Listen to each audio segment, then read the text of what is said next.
Hi Taurus! Kamusta? Welcome back to Pinay Angel Tarot. This is your May kapalaran para sa mga Taurus general love reading, kaya maaaring mag-resonate o hindi. Pero pag nag-resonate, comment nyo para alam ko. Ayan, parang nawalan ako ng boses doon na. Okay. So, kamusta kayo guys? Comment present, mga Taurus. It's still Taurus season right now, kaya happy birthday po sa inyo, sa mga Taurus. Comment nyo kailan ang birthday nyo para alam ko. So, tingnan natin ang energies connected sa'yo at this time. Okay. Ano ba ang mga energies connected kay Taurus? Why can't I move on from you?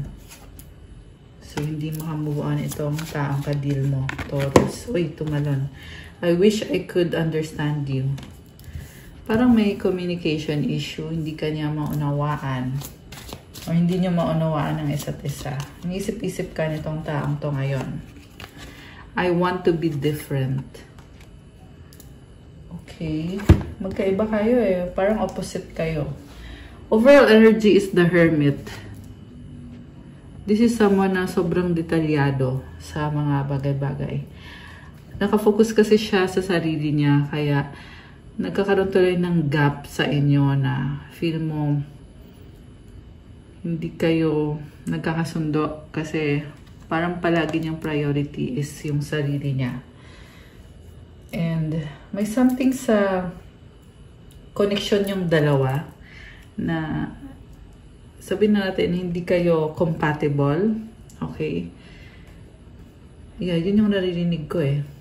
So, we have also the Emperor. Uy, Divine Masculine. So, gusto ka ng taong to. Medyo ma-pride nga lang, no? Two of Water and the Queen of Fire. Soulmate connection. So, siguro yung problem dito, nagka-clash kayo kasi magkaiba kayo ng gusto. Nakikita ko sa'yo, you are someone independent. Andito din si Queen of Fire. Lakas ng confidence mo. So, focus ka sa mga bagay na pwede mong ayusin para sa sarili mo at masaya ka sa ginagawa mo. Priority mo yung sarili mo ngayon. And may something about contract or commitment.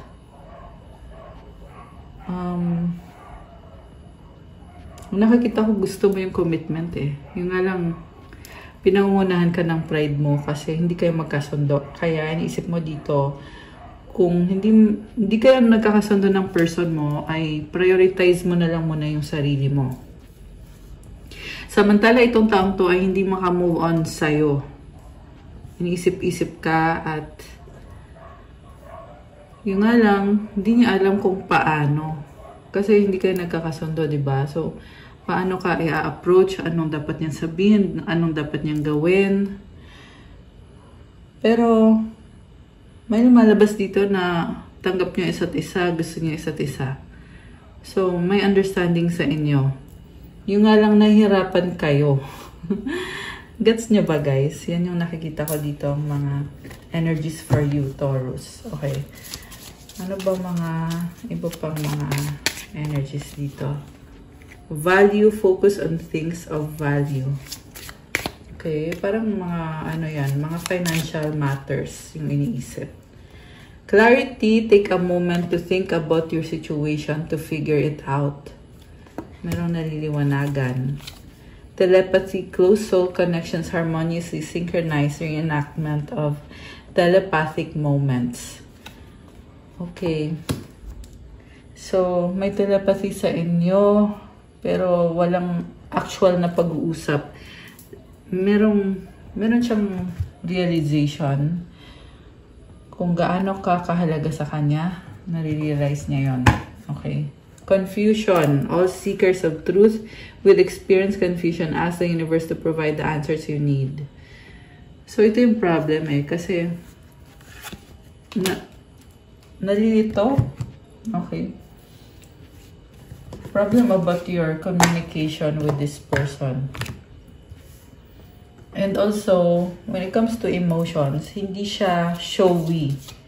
Okay, parang hindi niya alam paano ba papakita yung emotions ko sa'yo. Ace of Air. Nagkaroon ba ng breakup dito, guys? Kasi, ang nakita ko dito, freedom. Parang feel mo dito na malaya ka. You can start all over again. Focus ka. Ayan, sorry, tumunog yung laptop ko. Lubat na pala eh. Focus ka sa sarili mo. So, siguro, andun yung feeling na napapagod ka eh. Kailangan mong replenish yung energy mo, alagaan sarili mo, mahalin sarili mo. Medyo nagsastruggle ka ngayon. And at the same time, there's a new beginning ahead for you. The world. May travel. Wow. Pwede to international. Okay, this is an exciting travel. Baka kasi biglaan yung pagta-travel mo. Yung iba sa inyo guys ay nag-move.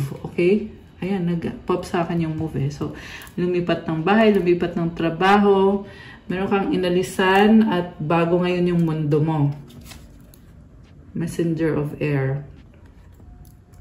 So, ngayon, parang pina-familiarize mo muna yung bagong mundo o yung bagong tirahan, bagong trabaho. Yung iba sa inyo ay pareho, binago. Yung bahay nyo, tsaka yung trabaho nyo. And right now, marami kang gustong gawin sa buhay mo. Okay. Tingnan pa natin. Ano pa mga love energies? 5 of Air. You are still angry. Hindi pa rin kayo nagkakasundo eh. Temptation. Okay. Merong 2 of Earth. Okay. I see you working so hard. 6 of Air. Dinadivert mo yung attention mo. So, tama naman yung ginagawa mo. Medyo nagiging workaholic ka nga dito eh. And about this person, kailangan mong i-process para magkaroon ng healing. Okay? Hindi ka pa totally nag-heal. Hindi ko naman sinasabi na dapat madaliin yung healing. Kasi at your own pace naman yan, guys. Yan kasi yung nakikita ko dito eh. You have a misunderstanding with this person and you are trying to heal. Whether or not totally hiwalay na kayo. Pero ang nakikita ko kasi dito eh, nagkaroon ng malaking misunderstanding. May nangyari na ayaw mong tanggapin or hindi mo matanggap na ginawa nitong taong to. Okay, tatlo yung lumabas. Tingnan natin ano to. We have 7 of Earth, 10 of Water, si Laughing Buddha, and the Star. Wow! So, feeling mo ngayon, feeling mo hindi umuusad, pero at the same time, you are enjoying kung nasaan ka ngayon. Siguro nag-a-adjust ka. Kasi feeling mo, masaya ka sa ginagawa mo, pero at the same time, you have to do your best. And the Star is about wish granted, positivity, and healing. Okay, nice naman. You are very hardworking. And sinasabi lang dito, keep going kasi you will have better days. Especially sa kaperahan mo, sa career mo, sa family, sa bahay. May mga energies dito connected sa bahay na inaayos, especially with the Star. Okay. You are getting there. You are doing so well. I see also prosperity and abundance kasi nandito si Laughing Buddha, di ba? So, very prosperous na energies for you. And one step at a time.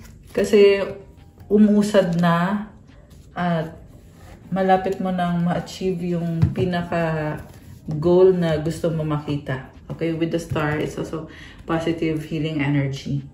So, I feel like you are starting by healing yourself from, or hinihil mo muna yung environment mo kasi to follow na lang yung heart mo.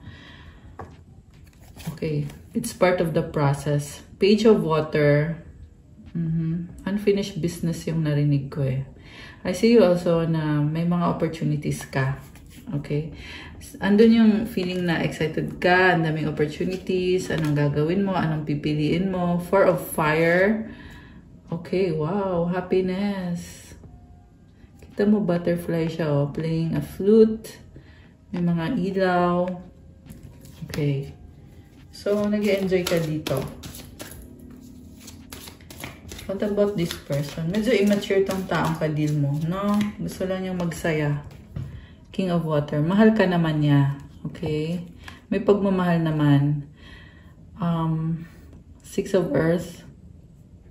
Ba't ganon? Nakakita ko sa kanya, nahihiya. Mahiyain. Okay? Ace of Water. Okay, gusto niyang makipag-ayos sa'yo. Mag-offer ng bagong simula. Pero nahihiya in a sense na parang feeling niya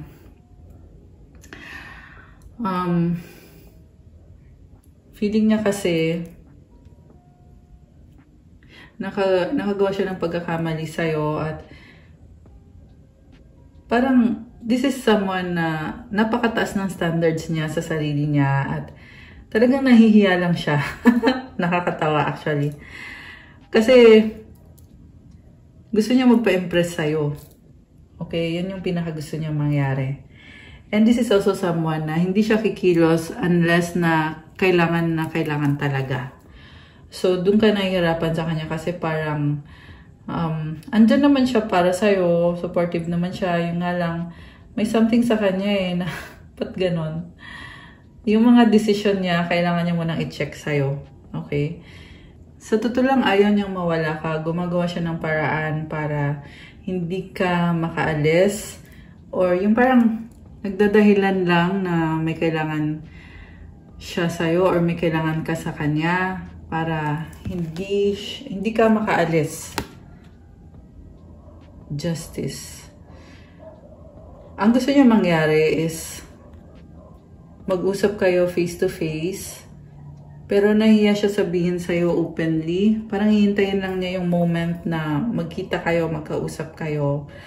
At dun niya ipaparamdam sa'yo na hindi siya papayag na mawala ka sa kanya kasi gusto ka naman niya talaga. This is about fairness and balance, itong Justice card. Nakakita ko maganda naman yung intention niya sa'yo. Yung nga lang parang nahirapan siyang i-express yung emotions niya. Okay. So, how are you taking this? Yan yung tanong. We have 8 of Fire sa bottom of the deck. This is about communication or travel. Okay. So, tingnan natin. How is Taurus taking all of this? Page of Fire. Parang nagbago ka. Nagbago isip mo. Parang sabi mo, wag na lang. Kung hindi din naman siya decided, parang na-turn off ka eh. Turn off ka. Nagbago isip mo. Hangman. Ayan nagbago isip. Looking at things from a different perspective. Okay. Sure ka na ba? Okay, sabi dito Moon. You are kind of overwhelmed with your emotions sa kung ano man yung mga nangyari. Sa ngayon, mukhang umaayaw ka na eh. Tingnan natin ano magiging outcome? The Sun. Okay, clarity, positivity, new beginning. 9 of Fire. Grabe. Parang gagawan mo na lang ng paraan para mag-end. Pagod ka na eh, sabi dito. Chariot. Ayan Ang nakita ko dito, parang ikaw na yung umaayaw. Nagkikare ka naman sa kanya. Pero, gagawa ka na lang ng paraan para makaalis dito. 8 of Earth. You are just being practical. Yan ang sabi dito. Siguro, feel mo na wala na, hindi na ito mag-workout. Parang gano'n yung iniisip mo eh. Wala na, hindi na ito mag-workout. Ba't pahirapan yung sarili? Nagpapakatotoo ka lang. Pero ano naman ang sabi ng universe? 7 of Air. Okay. Inuuna mo yung sarili mo talaga. 4 of Water. Kasi hindi ka masaya sa mga nangyari. Okay. Emotional ka eh. Messenger of Water. Alam mo, pagod ka na. Kakastress sa taong to. Okay. 7 of Water. napakadaming opportunities nagbubukas para sa'yo. So, parang sasabi dito, hindi siya kawalan. Although, sa totoo lang, challenge din talaga itong mga nangyayari sa inyo ngayon. Pero, you are strong. Yan ang sabi dito, Taurus. 3, 4, 5 angel numbers on the screen. Oh my gosh. Grabe, may synchronicities. So, it's challenging, you know, pero kung ano yung decision mo, yan yung masusunod dito. Okay? Yan yung nakikita ko dito sa reading mo, Taurus. Love. Nangihinayang ka din eh. Pero it's a decision, it's a choice na mas pipiliin mo yung healthy para sa'yo, yung peace of mind mo, yung harmony. And it's either relationship or self-love. Diba? Sa ngayon sa nakita ko, self-love yung pipiliin mo at yung paparating para sa'yo. Okay, the Tower. This is transformation. Ayan. You're really being transformed right now. Remember guys na general reading to, kaya pwede kasing hindi nagre-resonate sa inyo. So, okay lang yon. Baka sa ibang reading kayong mag-resonate. Also, pwede kayong mag-avail ng private reading kung gusto mo na ikaw lang. Ikaw lang yung i-reading. Kapag general reading kasi, marami kasing nakaka-resonate pero hindi lahat. Okay? But sa private reading, ikaw lang talaga. So, yun nga lang may bayad po kasi kapag private reading. Okay? Pero for those na interested, nasa description box po yung mga detalye. Message po kayo sa akin sa Viber or sa WhatsApp. You have soul. Your soul is preparing to reestablish trust in the process. Twin flame. Twin flames themselves contain an aspect of each other's personality. Nagkaroon ng pagmamahalan talaga dito. Mag-soulmate kayo, mag-twin flame kayo. Minahal nyo isa't isa. Pero still guys, it's a choice eh. Kung anong pipiliin. Kung anong magiging desisyon sa huli. We have illusion, avoid the trap of mistaking fantasy for real soul connection. So, ang nakita ko dito, nagkaroon kayo ng intimate moments itong taong to, pero pwede kasing temporary lang. Okay? And hindi para maging permanent. Okay? Hindi naman lahat ng soulmate nagkakatuluyan eh. Hindi lahat ng twin flame nagkakatuluyan. May free will tayo.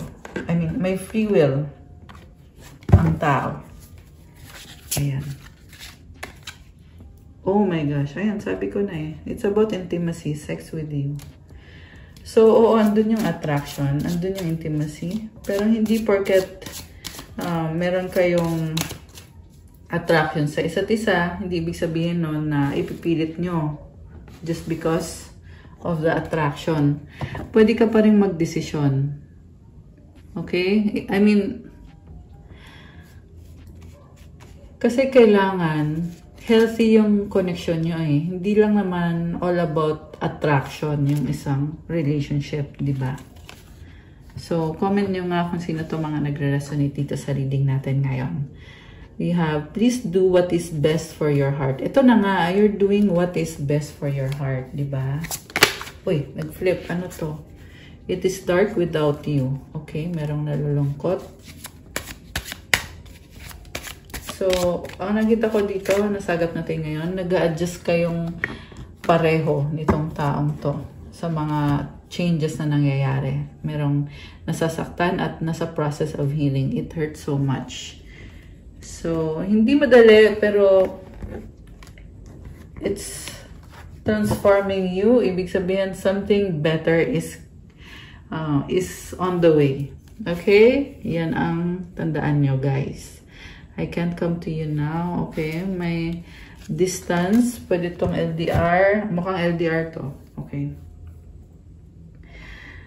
So, anong magiging outcome? Tingnan natin. Anong outcome dito for Taurus? Dito sa love connection na to. Okay. We have Queen of Earth. Pipiliin mo sarili mo sa ngayon. Kasi, nangyari na yung mga nangyari. Sa huli, kung magkakaayos kayo, mangyayari naman yun. Pero sa ngayon, you are choosing to love yourself, to be independent, and sa totoo lang namamayagpag ka. You're doing so well. Kaya, ayan, happy birthday nga pala ulit sa inyo mga Taurus. Ayan, love ko mga Taurus kasi, fixed sign kasi ang Taurus eh. Opposite kang Taurus, Scorpio kasi ako eh. Ayan. Okay? You're choosing yourself. At, pareho kayo ng person mo. I mean, ng person na ka-deal mo. Although siya, syempre, gusto niya pa rin makipag-ayos sa'yo, pero nahirapan siyang sabihin yung mga intentions niya. Okay. Communicate. Compromise, forgive, work it out. Okay, meron pag-uusap. Fire sign, Aries, Leo, Sagittarius. No, it's not the right time. Date night, get ready to be wined and dined. Mercury retrograde. Mukhang may travel sa, may problem sa distance or travel. Travel yung nasabi ko eh. Okay. Earth sign, Taurus, Virgo, Capricorn. So, andun yung mga signs na ka-deal mo. Although this can be any sign naman. Anong advice galing sa universe para kay Taurus? At dahil birthday mo, kukuha din kita ng isa pang angel numbers para kay Taurus dahil birthday. 13 clarity. As the storm passes, the clarity is felt faster than lightning is seen against a dark sky. The divine is reminding you that clarity is readily available. All you have to do is ask. You have weathered the storm and now the sky is clearing. Oh, wow. Grabe. Alam mo, sinasabi dito, hindi madaling pinagdaanan mo. Pero ngayon, naalis na yung mga problems. Umu-okay na. Ayan. Kaya i-claim mo tong napakagandang energy na to. And you're also gaining clarity. And affirmation, loving energy surrounds me and I trust that the clarity I feel is the answer I need. And you have angels all around you, Taurus. So, comment mo dyan to claim this beautiful energy. Comment, loving energy surrounds me and I trust that the clarity I feel is the answer I need. Isa pa nga. Isa pang angel number please para sa mga Taurus na nanonood. 555 change. Oh my gosh. Change happens outside of your comfort zone. The time for change is now. The angels are whispering for you to trust your path and to learn how to walk it. Sabi ko na yun, nag-a-adjust ka eh. You have to learn how to walk it. Take the next step. Allow change to lift you up and guide you forward. So magpatuloy ka lang one step at a time. Just keep moving forward. Affirmation, I release all that no longer serves me as I am guided to move outside my comfort zone and let change in. So, ibig sabihin hindi komportable kasi you have to step outside your comfort zone. Ibig sabihin, hindi mo nakasanayan to. And I just saw 1144 angel numbers. Yes, you are being challenged. And yes, the angels are helping you. The angels are with you. Magpatuloy lang. 1155 angel numbers. Oh my gosh, grabe. Sunod-sunod yun ah. I love this for you. You are going through a transformation during this Taurus season. So, may regalo si universe sa'yo. Hindi mo pa lang masyadong nakikita siguro. Or yung iba naman sa inyo, nakikita nyo naman kasi ni-enjoy mo yung life mo ngayon, Taurus eh. Diba? So, i-claim mo yan yung mga regalo ni universe para sa'yo. And comment 555 or claim 555. Ayan, sorry. Tumunog yung speaker. Okay, comment, claim, 555. Comment, I release all that no longer serves me as I am guided to move outside my comfort zone and let change in. Papasukin ang pagbabago. My vibes speak louder than my words. Okay, yung vibe mo ay ramdam talaga kahit wala kang sasabihin. Pero sa vibe mo, alam mo, huwag kang magpaka-stress. Ayan, may time na nasa-stress ka. Okay, isa pa nga, kasi birthday ng mga Taurus, diba? Nag-birthday. Isa pa, for the Taurus, my faith has the power to turn trauma into healing, conflict into growth, and fear into love. Grabe, ang lalim nito, oh. So, have faith, kasi yung faith mo may power yan. At yung trauma mo, hinihil ka. Yung conflict na nangyayari, nagkakaroon ka ng growth, Yung takot nagiging love. Grabe. Have faith. Be grounded. Ayun, kita mo yung mga roots, oh. Be grounded. Okay? Be strong. And I just saw 1333 or 33 angel numbers on the screen. Grabe. So, ito gusto kong lumabas din ng isang to. I find a deeper meaning and personal growth amid the discomfort. Grabe. I love this for you. Grabe. Ang lalim.